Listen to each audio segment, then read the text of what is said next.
What's up, guys? I am getting my orders done for today. I have 10 orders. Amazing day. I made 240 bucks off all this stuff. I'm gonna go pick it from the attic. I figured while I'm up here picking my orders, before I show you what I sold, I'm gonna show you my setup real quick because it's insane. Most of this whole wall is totes of shoes. Okay. Sweaters, dresses, more shoes, little things like glasses, things like bras and sleepwear, hoodies. There's just a tote for everything. Some more sneakers, different kinds of shoes. Those are short boots. I have long boots. I have pants. This is just half, okay? Then I have over here all my kind of sports stuff, miscellaneous, kid shoes. Like every box or bin has its own thing. So when I put everything away, it goes with the women's shorts, it goes with the women's skirts, it goes with the women's jumpsuits, it goes with the women's tanks, long sleeve, t-shirt. Men have their own separate thing. Everything is separated. So I needed my Hokas. I know they're in this. I have like 4 sneaker bins, but I just listed them, so I knew they were right on top. That was easy. I need a Hawaiian girls women's short sleeve shirt. Short sleeves are in here. I spotted it in there. Okay, I need a pair of girls boots. Those are here. My little Jessie boot. I just listed those. They're right on top. A lot of this stuff I sell, it sells within a couple weeks. So usually it's easy. This stuff is kind of sitting on top. Sometimes no. Sometimes I have to dig forever. Here's my bin of just purses and bags. I need this Vera Bradley set. Oh, lucky it's right there. There's a wallet inside. Beautiful. Okay. I need a pair of men's sneakers. They're up in this bin. Luckily, these things are right here. I've had them for well over a year. Then I need a pair of Crocs. Sure, babe. I have an entire bin just of Crocs. When I started, this was all Converses. For some reason, I was big on Converses, even though they don't sell for nothing.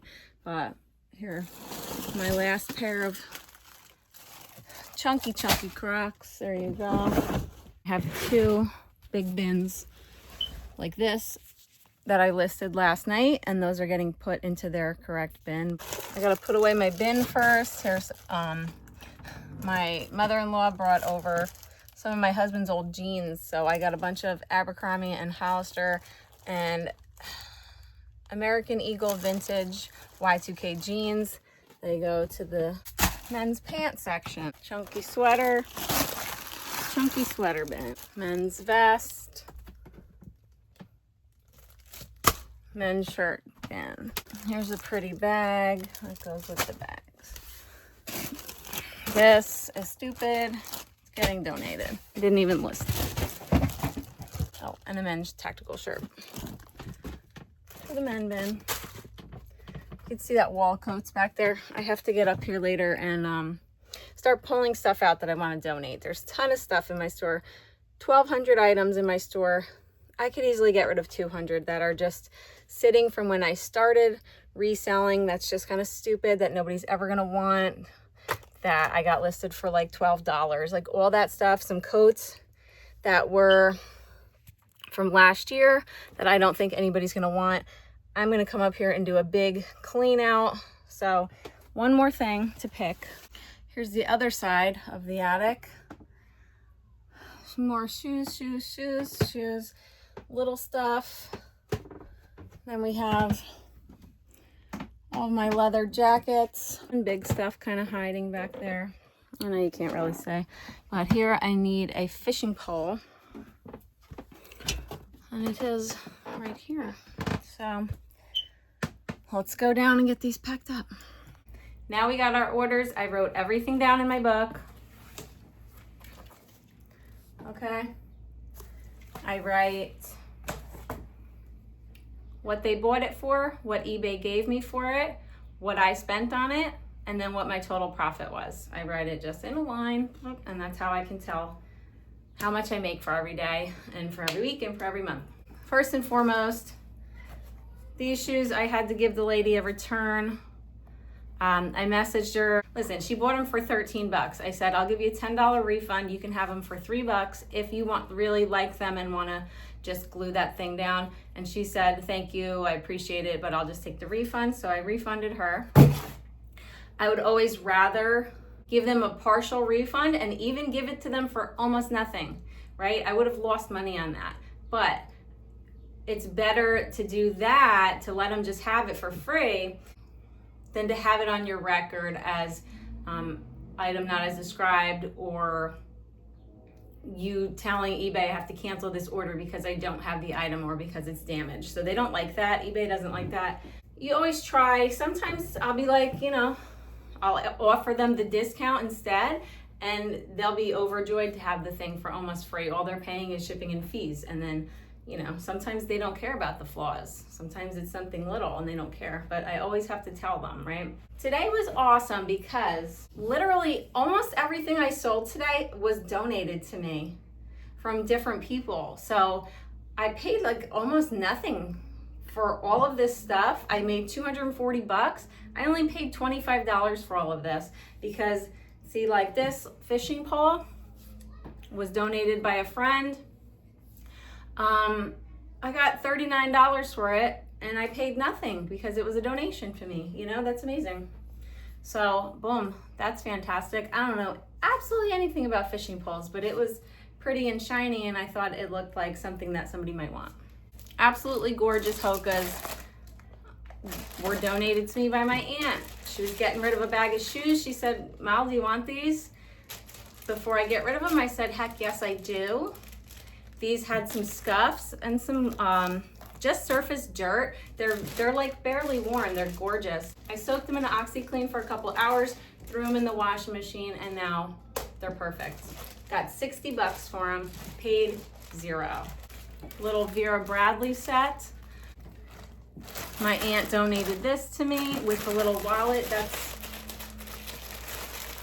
make sure that wallet's in there. With the little matching wallet. I got 35 for this. This was my other aunt donated this to me a while ago.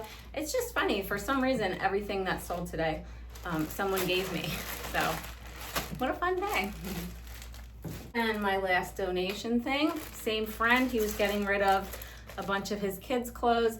I picked out anything that I thought I could sell. I got just a small handful of things that I could sell, but this little boys racing shirt, I got 18 bucks for it. It's brand new.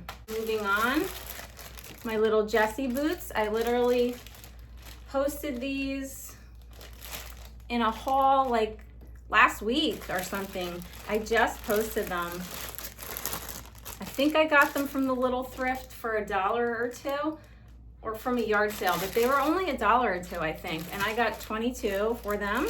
They're like beautiful glittery Jessie boot. My last of these beautiful Croc stomps.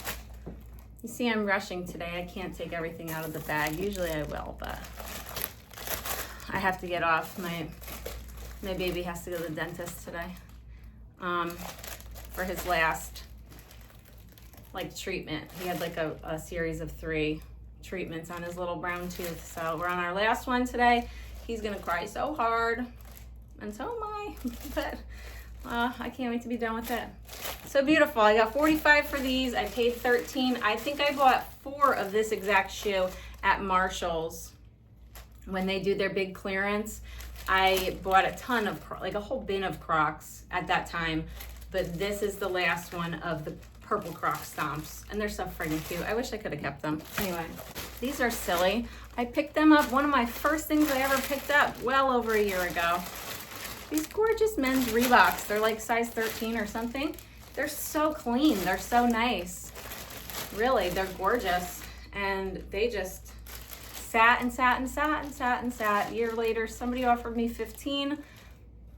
You got it, buddy. These are for you. 15 bucks. Take them away. Look how gorgeous. little Danskos. This is my favorite women's shoe brand. They hit every time, every time. People are crazy for them. They're like $200 new, okay? And we love them. They're gorgeous. These I paid $8 for. They're like, I don't even know if they've ever been worn. They are stunningly beautiful. I got 42 for them. Summer's coming to the end. We gotta get all the sandals and all the shorts out. I don't want them sitting around for all of fall and winter and spring. You know, I want them out. Last thing, little women's Hawaiian shirt. I should have just kept it. It's kind of cool. I like it, but I thought it was really cool. I like that it's little. I like that it's cropped. It is Havana Jack's Cafe. Thought it would be cool for a little vacation, but only got 13 for it. Somebody made me an offer last night. Totally fine. It's just so pretty. Like, I don't know. Sometimes I try stuff, you know, and just see what happens. Obviously, it wasn't a big hit, and that's all right. 13 bucks. I paid one. Little Vans, little baby white Vans, the Fillmores. They're so clean, right? This is so dumb. I bought them for like $1. They're super clean. Like they're really not worn at all. They're little kid shoes. But when I took the photo, it looked so dark and they looked so dingy and gross because I guess I needed to turn my exposure out more and I didn't, and I was too lazy to go and photograph them again. So I sold them for $7 on Vinted, so whatever. Take them away. All my Vinted bins are going to the yard sale in next month, so I'll take whatever I can for them, and then when the yard sale comes, every single thing goes for $1, and it'll all go. Last time, almost all my clothes, all my shoes were gone, and almost all the clothes were gone because I sell them for $1, and people come and take, you know, as much as they want. It's all good stuff. It's like stuff that was almost good enough for eBay, right? It's brands like American Eagle and The Loft that, yes, people love and want, but they don't sell well on eBay and Poshmark unless they're really cool or really special. You know what I mean? So I don't like to compete too much. So if it's something like The Loft where you can find it every time you go out thrifting, it's just everywhere. It's one of the big brands, you know, Chico's, things like that. I don't want to compete with a million other people putting up a Chico shirt. I just don't do it. They don't sell. They'll sit for a year, year and a half, whatever, and then sell for almost nothing. It's just not worth it. So I try to pick up brands that people really want, but there's not a whole lot of, you know. I don't always find a Dansko when I go to the store. You know, you find them enough, but I don't think they're on people's radar enough where they're gone every time, like a friggin' Hoka. Everybody knows the Hokas go for a lot, right? The Danskos they're not so heavy on the radar that I can't find them. I do find them often, and they sell so fast. I love them. That's it. I gotta pack this up. I gotta get rolling. Okay, thanks for looking at my insane attic and my insane storage. I bet you have a better storage system, and maybe one day I will too. Who knows? You know, my hope is to sell enough stuff that I could buy a farmhouse for my family and then have like a gigantic barn to work out of. Like right now I work out of my porch. This is my office and then my attic, right? So I have 3 rooms in my house that I'm working out of for selling stuff. The porch is like the holding area and the cleaning area. This is my office where I pack everything. And the attic is the storage. It's just like, there's just stuff all over my house. The hope is that the business does well enough that I can save up enough, sell my house, buy a farmhouse, and have an enormous garage or barn just for my work. My husband can have his own. He is into cars and stuff. He'll have his own area. So that's what we're doing. And before I go, I just want to say thank you so much to everybody who donates to me, everybody who helps me out with boxes, gives me their old stuff they don't want. I appreciate it so much. It means so much to me that, you know, people care about the business and wanting it to be successful and stuff. And I love you guys. Thank you so much. Thanks for hanging out, guys, and I'll catch you in the next one. Bye.